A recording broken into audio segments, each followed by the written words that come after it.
بسم الله الرحمن الرحيم. السلام عليكم ورحمة الله وبركاته.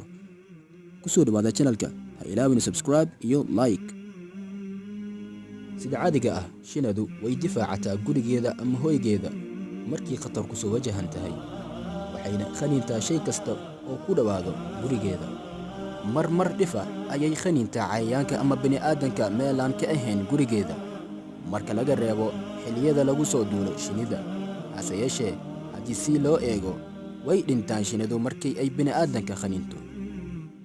waa maxay sababta keenta geerida ku timaada shinida kolka ay khaniinto dadka?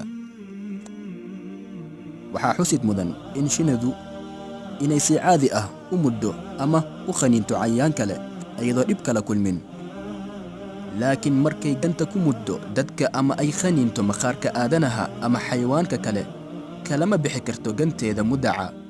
taasina waxay sababtaa in gantu ku harto jirka dadka, isla markaana waxaa ku yimaada geeri shinida, waayo waxaa ka dilaacmaa qaybo ka mid ah dheefshiidkeeda iyo dareemayaasheeda si la mid ah muruqyada.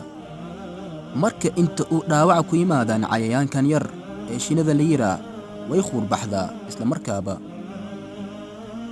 ujeeddada shinidu ma ahan inay nolosheeda biimaynayso ama isdisho, balse waxay tahay inay cayayaan kale iskaaga difaacdo, laakiin uma sahno inay maqaarka aadanaha adag ku muddo ama durto, isla markaana ay ka badbaado geerida ka dhalata khaniinyada ay khaniinto aadanaha taasoo ay ku weydo ganteeda. waa mahadsantihiin.